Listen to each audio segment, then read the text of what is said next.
രാഷ്ട്രീയ ചരിത്രത്തിൽ മക്കൾ രാഷ്ട്രീയം എന്നത് ഒട്ടും പുതിയ കാര്യമല്ലെങ്കിലും യുവതലമുറയുടെ ഈ പുതിയ കാലഘട്ടത്തിൽ അത് വളരെ വിചിത്രവും കൗതുകകരവുമായ ഒരു മുഖം കൈവന്നിരിക്കുകയാണ്.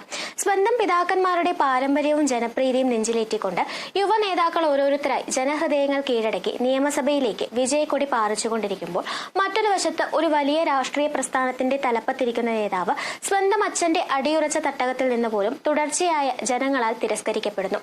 Kerala Congress M chairman Jose K മാണിയുടെ രാഷ്ട്രീയ തകർച്ചയും അദ്ദേഹത്തിന് ചുറ്റുമുള്ള മണ്ഡലങ്ങളിൽ ജനാധിപത്യത്തിന്റെ യഥാർത്ഥ വക്താക്കളായി ഉയർന്നുവന്ന Chandy Oommen, Anoop Jacob, Abu John Joseph എന്നിവരുടെ ഉജ്ജ്വല വിജയങ്ങളും തമ്മിൽ താരതമ്യം ചെയ്യുമ്പോൾ മലയാളി വോട്ടർമാരുടെ രാഷ്ട്രീയ പ്രബുദ്ധത എത്രത്തോളം ഉണ്ടെന്ന് നമുക്ക് കൃത്യമായി മനസ്സിലാക്കാൻ സാധിക്കും. കെ എം മാണി എന്ന നേതാവ് ദശാബ്ദങ്ങളോളം പ്രതിനിധീകരിച്ച പാലാ എന്ന മണ്ഡലം തന്റെ കുടുംബത്തിന്റെ അവിഭാജ്യമായ സ്വത്താണെന്ന മിഥ്യധാരണയിലാണ് ജോസ് കെ മാണി തുടക്കം മുതലേ രാഷ്ട്രീയ പ്രവർത്തനം നടത്തിയത്.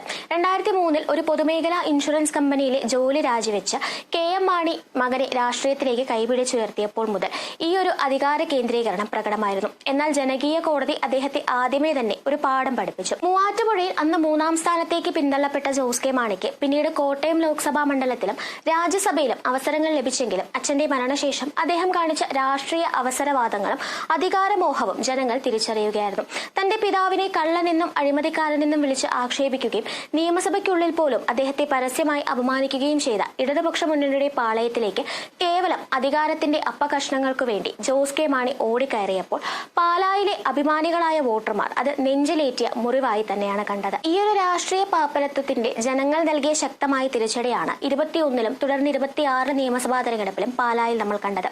ഇടതുപക്ഷ തരംഗമുണ്ടായപ്പോൾ പോലും മാണി സി കാപ്പനോട് ദയനീയമായി പരാജയപ്പെട്ട ജോസ് കെ മാണി ഇത്തവണ ശക്തമായ ത്രികോണ മത്സരം നടന്നപ്പോഴും പരാജയത്തിന്റെ കയത്തിലേക്ക് തന്നെയാണ് വീണത്.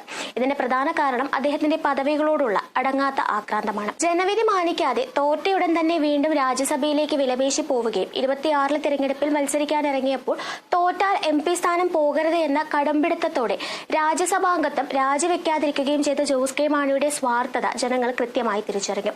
ഒരു പദവിയിലിരിക്കുമ്പോൾ തന്നെ മറ്റൊന്നിനായി ആർത്തി കാണിക്കുന്ന ഇത്തരം ഒരു നേതാവിനെ എങ്ങനെയാണ് ജനപ്രതിനിധിയായി അംഗീകരിക്കുക എന്ന് വോട്ടർമാർ ചിന്തിച്ചതിൽ തെറ്റു പറയാനാകില്ല.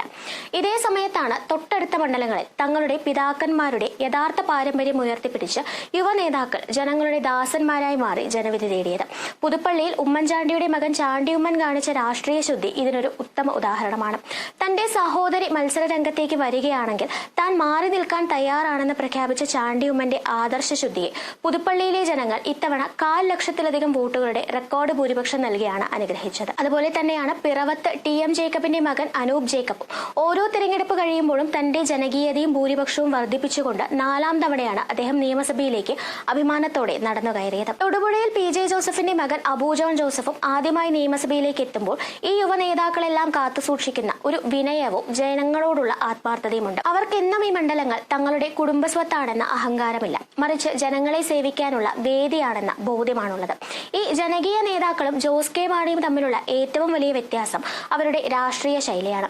ചാണ്ടിയുമ്മനും അനൂപ് ജേക്കബും അബു ജോൺ ജോസഫും എല്ലാം തങ്ങളുടെ പിതാക്കന്മാരെ സ്നേഹത്തോടെയും ബഹുമാനത്തോടെയും അപ്പനെന്നോ പപ്പയെന്നോ ഒക്കെ വിളിച്ച് സാധാരണമായി ജീവിക്കുമ്പോൾ ജോസ് കെ മാണി സ്വന്തം അപ്പനെ മാണി സാർ എന്ന് വിളിച്ച് കൃത്രിമമായ ഒരു അകലം പാലിക്കാനാണ് ശ്രമിക്കുന്നത്. ഈ ഒരു പരിഹാസ്യമായ ശൈലി വോട്ടർമാരിൽ വലിയ അവമതിപ്പാണ് ഉണ്ടാക്കിയത്.